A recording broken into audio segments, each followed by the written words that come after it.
What's up, guys? It's Swezzy. I gotta be pretty quiet because everyone's asleep in there.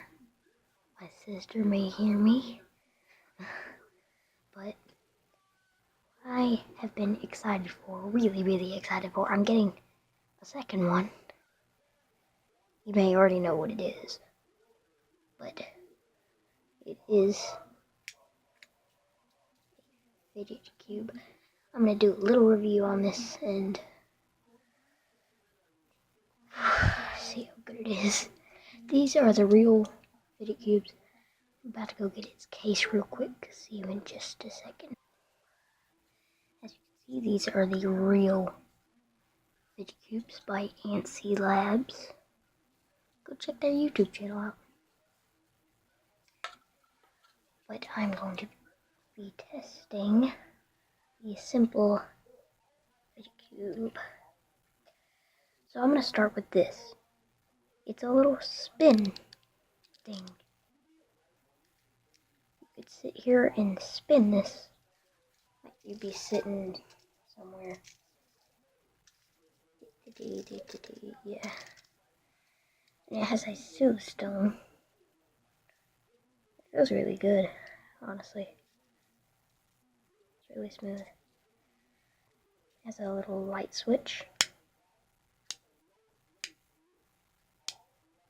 Makes a little clicking sound. This, I'm kind of disappointed that it doesn't pop out and click back in. But then there's a ball. It clicks. And the gears.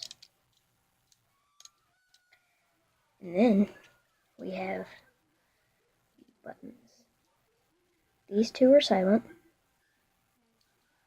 This one is easy to click.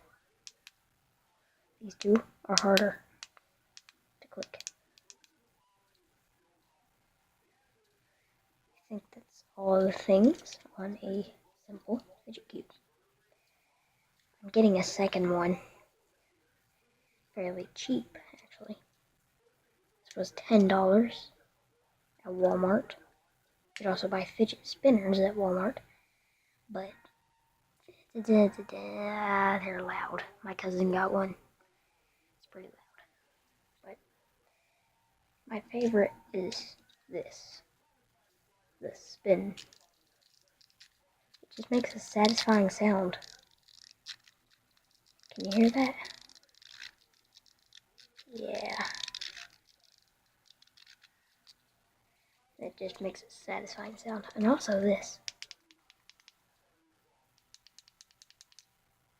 That is one of the most satisfying sounds ever. Well, I'm going to put this back in its case and I'm going to start uploading more. This is currently like at 12:30 in the morning. So that's how it goes in this little case. The real fidget cubes. $10 at Walmart. Fidget spinners. $7 at Walmart. That's the Walmart that I go to. Well, that was my review on the fidget cube. I'll do a review on a fake one. Maybe. I'll compare the two. I'll let my sister have the bad one. So, yeah. I don't know how to end any video. I don't know how to do any outros. So, to go with my old outro. Peace out.